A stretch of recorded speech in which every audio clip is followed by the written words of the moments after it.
Hey everybody, welcome to another episode of Hot Wheels TV. Today we're going to do something a little bit different.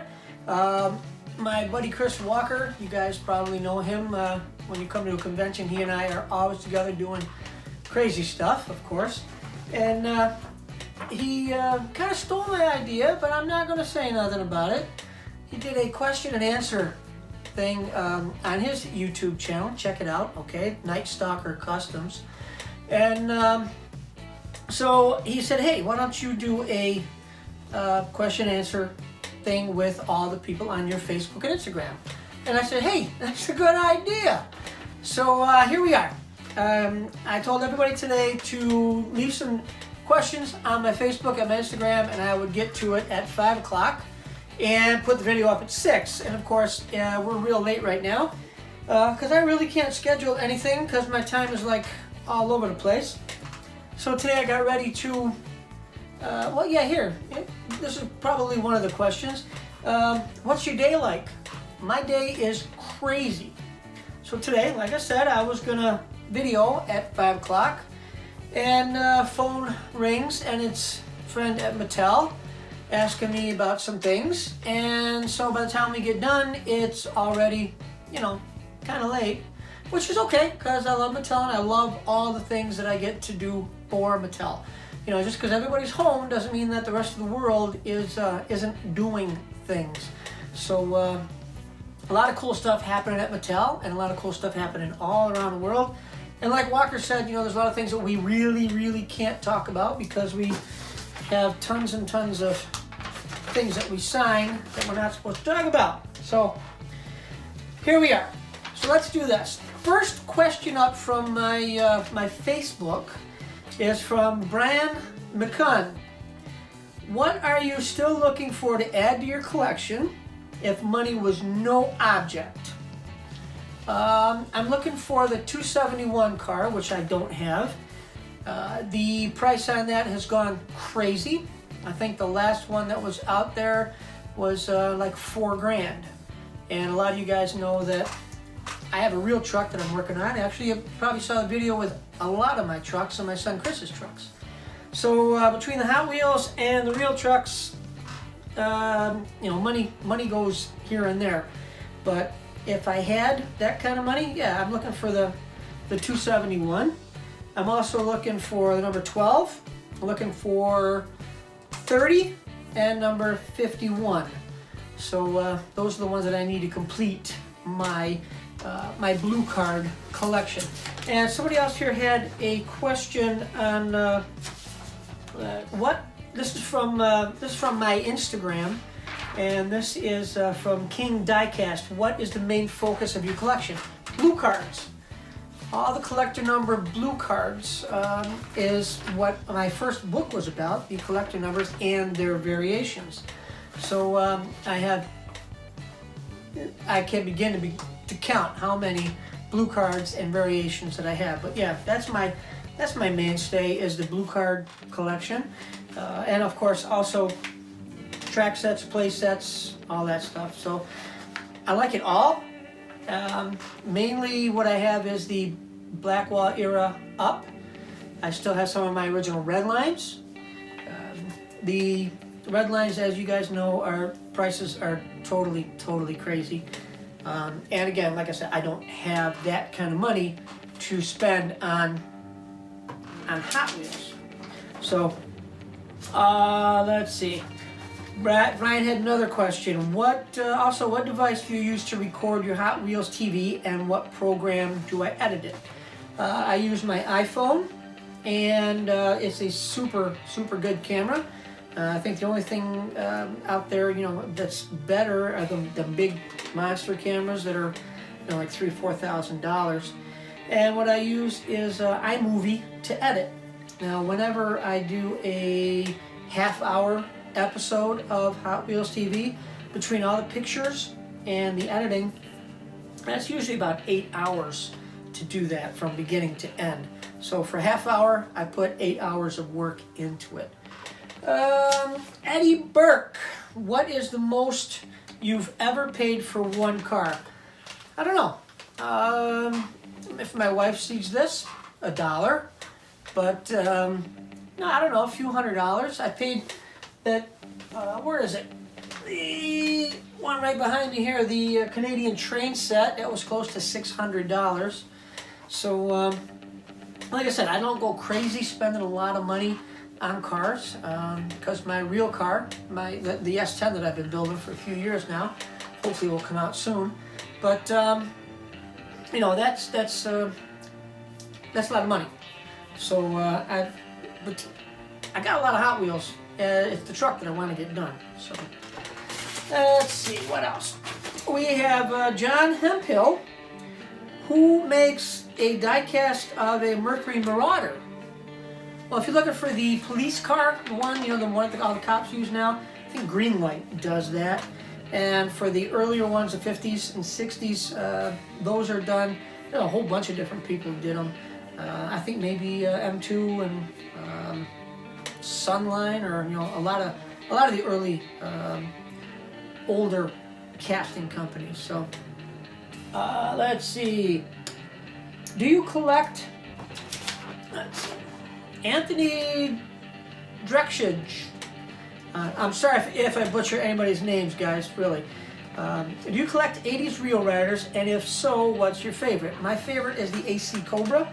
Yes, I do collect Real Riders. I try to get everything that I can in from the Blackwell era up, though I do have a lot of the red line play sets, track sets, you know, all that stuff.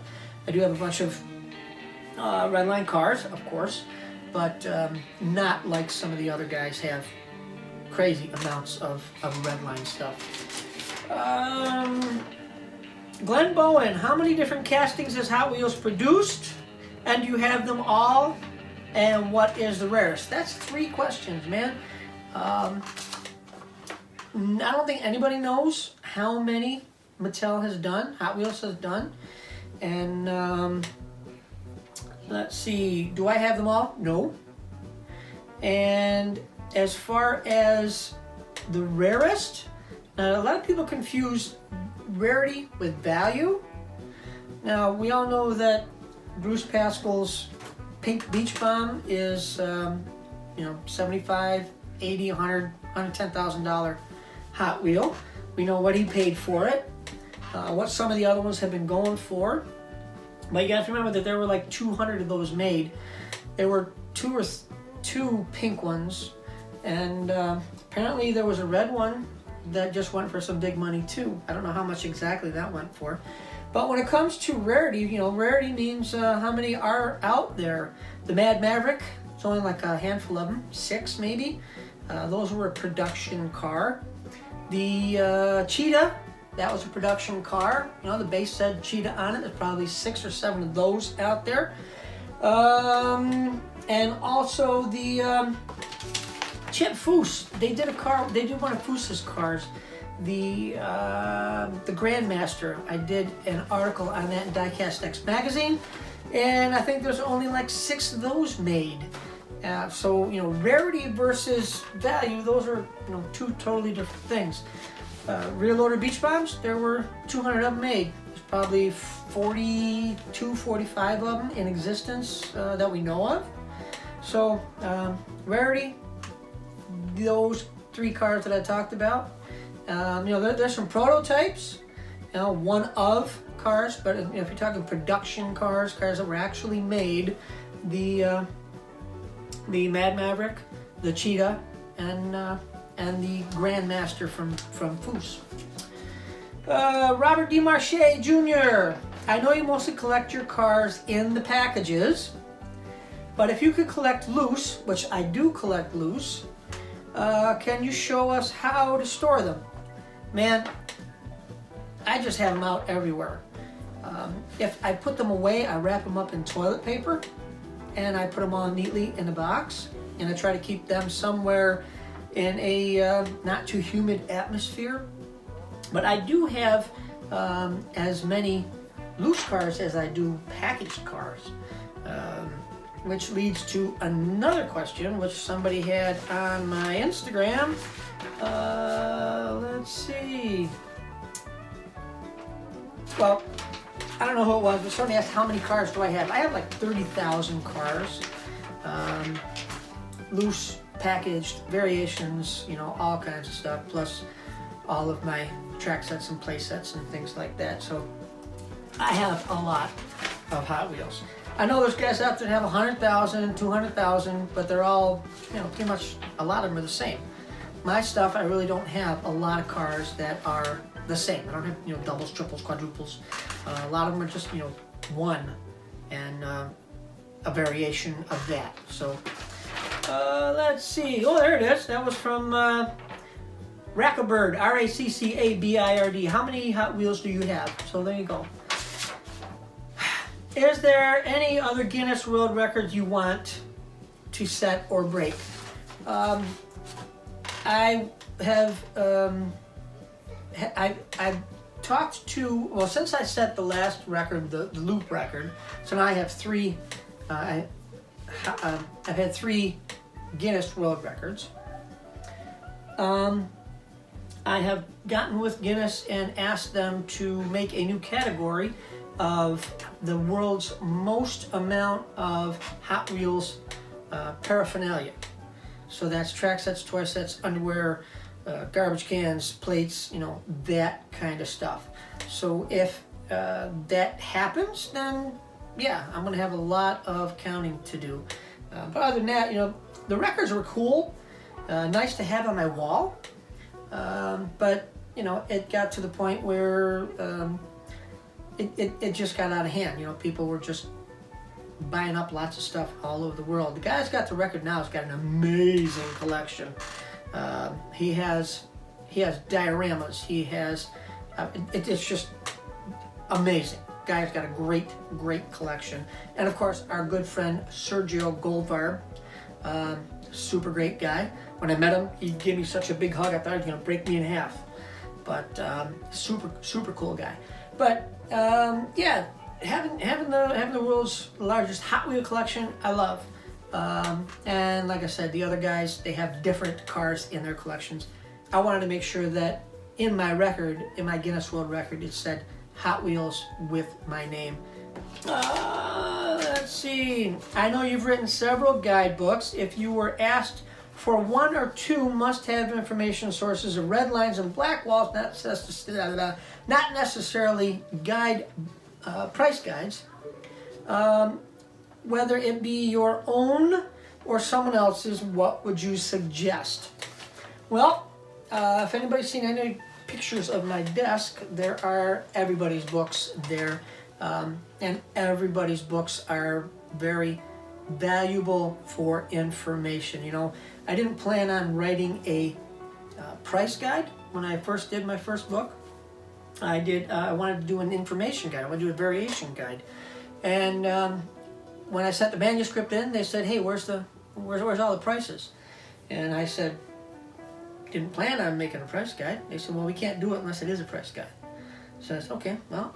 And a year later, I gave it back to them with prices in it. But the books to me are information. Not, you know, like how much do you spend and this and that. And you know, when I die, if my collection is still here, my wife's probably going to sell everything in the yard sale, quarter a piece. You know, it doesn't matter to me what it's worth. It's just, this makes me happy. All of this makes me happy. It's the only consistent thing that I've had in my life for the past 52 years. You know, Hot Wheels have always been there. So I don't care what it's worth. Do I want to spend a lot of money? No, I don't want to spend a lot of money. No, it's a hobby, something fun. And heck, I give away more stuff than I can even think of.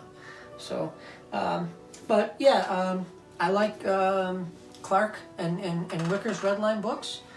Sid Belzberg did a real nice one. The Tomart book, you know, Jimmy Garbaczewski's taken that over. You know, Jimmy and I have been talking for years. Jimmy helped me with my first book, with variations and stuff like that. So, you know, all the books out there are good books with good information as far as that goes. You know, prices, like I said, I care less about prices. But you know, price guides that's what they are, guides. If it says $500, then you know if you get it for $200, it's a good deal. So, but the information is the thing that I look for. have a favorite car out of all your collection? Of course I have a favorite car. Mike Zarnock's Altered Roadster. You know, when Mattel did my car, that was not even a dream come true, because I never ever thought that I would have my race car as a Hot Wheel. So hang on, I'm going to show you something I don't think anybody out there's ever seen. Alright, you ready for this? This is the actual sheet that my Altered Roadster was made from, okay? There is the picture of the car, everything to scale, and so yeah, when Mattel made Mike Zarnock's Altered Roadster, part of the Drag Strip Demon series in 2009, it was like, wow, dream come true that I never even thought would be happening. So that is my favorite Hot Wheel car. Oh, what is the most realistically designed casting you own? I don't know. You know, there's a lot of them out there now. The guys do such good work. All the designers, all the young kids, all the young guns that are coming up there. Brendan Vituski, you know, he's been doing the gassers, and Phil does the buses, and Alton does the JDM stuff. Ray does the JDM stuff. You know, all of these things are nowadays are really, really, you know, realistic. So I really can't pick out one from the other, but there's a lot of cool stuff out there. What other brands of diecast manufacturers do you collect? Well, at one time I collected everything, and I do still have a lot of stuff. But since I started writing the Hot Wheel books and doing Hot Wheels TV and all that, I really had to focus on Hot Wheels, and that's mainly what I do. There's a lot of other companies out there. Like I said, over the years that I've collected things that I liked. You know, I collect tow trucks and car carriers, and muscle cars and things like that. So there's a lot of other companies that I do collect, but my main focus probably for the past 15-20 years has been Hot Wheels. Kent Van Campton, what advice would you give for a new Hot Wheels club that has just recently been established? He also says, thanks and be safe out there. You bet, I'm not leaving the house. So, new Hot Wheels club. You have to get guys that really want to be together with each other, guys that can get along together, guys and girls. You know, don't go crazy with, we had a club here in Central New York at one time, and some guys would go and buy stuff, and other guys would buy stuff, and we'd bring them all to the meeting, and we'd sell them for whatever we had into them. And it got to the point where only one or two guys were buying stuff, because everybody else was just, well, why should I go buy stuff when we're gonna have stuff at the meeting? So that kind of went south. Then the treasure hunt thing. People wanted $1 million for the treasure hunts, and it just became more of a hassle than anything else. And then when you go for officers, you got the president, the vice president, the secretary, and all that stuff. And a lot of guys, you know, they work. They don't have time to do that kind of stuff. So the big thing is communication. Get together with a bunch of people that really, really want to collect and trade and things like that. Get together with the Hot Wheel newsletter. There's, I'm sure they have all kinds of guidelines and things like that if you become a chapter member. And when you get to the conventions and the nationals, you get to hang out with those guys. Jimmy Garbaczewski from the newsletter, Carl Pompanio, I think he's in charge of the all of the clubs together. He has a chapter meeting with everybody. So the big thing is, you know, communicate. Get a bunch of guys, a bunch of people together, and just hang out and have fun. You know, that's the thing. Have fun. The Rhode Island Hot Wheels Club, bunch of great people. You know, they put on a great show for many years. Their club is huge, and they all get along. Great, big, super great family. I love those guys. And there's a lot of clubs out there like that. So all depends on what you want to do and the people that you hang out with.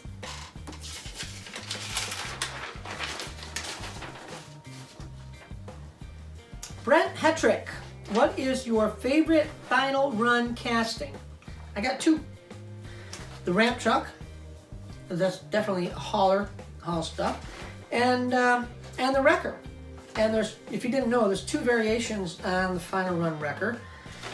I got an email one day from Mike Marauder, who did the graphics on that, and he said, "Hey, did you get the new final run wrecker?" And I said, "Yeah." He said, "Did you look at the door?" And I said, "Well, not really too good, but I'll go grab it." And I looked at the door, and of course these are 2003 final run cars. On the door he put 2002. He said, "What'd you think of that?" That's pretty cool. He said, "Yeah, I did that by mistake." So there's a variation out there, 2002, 2003 on the door for the final run tow truck. So I have both of them.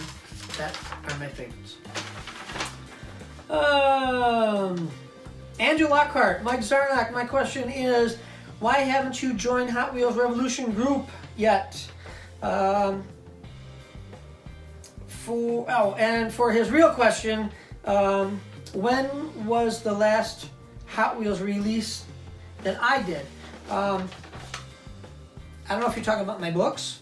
My last book that I did was 2014, I think. That's a big question I get all the time. I don't self-publish. I have a publisher, so I have to give them a manuscript, and they take care of all that stuff, and then they send me the checks. But I have to get approval from them. They have to get approval from all their higher ups and all kinds of stuff. So whenever they say that I can do another book, then I will do another book. Until then, I gotta wait. But I do have actually a couple books ready to go. So hang in there for that. And as far as Hot Wheels groups, I get added to so many groups, and there's just so much time in the day for me to be on Facebook and on Instagram and stuff like that.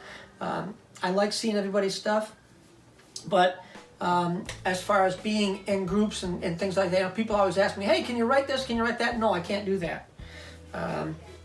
It takes a lot of my time to do that, and I just can't, you know. So and to be in all these groups, I just can't do it. So if anybody has a question for me, like we do here, put it on my Facebook, and I normally answer that anyway. That's another thing too. You know, people they'll do the instant message thing on Facebook and think that I'm there all the time. No, I'm not. I don't have the notifications done where it vibrates in my pocket or makes a noise, and I can say, "Oh, hey, look." And some people get really upset because they're asking me questions, and I'm not there to answer the question. I can't do that. Can you imagine how many people ask me questions every day? It's crazy. So when I can get to your question, I will get to your question. But other than that, yeah, I can't answer things instantly. So what else we got? We got a couple more here, I believe. Tommy D. Pasquale. Hey. What is the approximate production number for the average Super Treasure Hunt? I don't know, and nobody else knows except for those guys at Mattel. They don't give out those numbers. The last time they gave numbers out was for the regular Treasure Hunts, 95, 96, 97. And if they want to put a production number on a limited edition piece, they will do that. But other than that, they don't tell anybody what production numbers are. Okay? By the way, Tommy and I worked together at Bus Industries many years ago building buses. Orion buses. What else we got? Well, that is it. Looks like I've answered everybody's questions.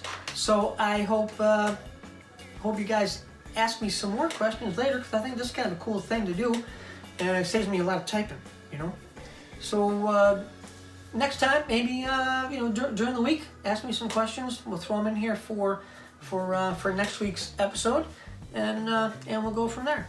But in the meantime, thanks for watching Hot Wheels TV. Really appreciate it. You know that. Please subscribe. Please tell your friends. Please be kind to one another, of course. And hey, stay home for now, will you? All right? We all want to live through this, and so we can go Hot Wheel hunting together later. So until the next time we see you right here at Hot Wheels TV, you guys take care of yourselves. Bye-bye.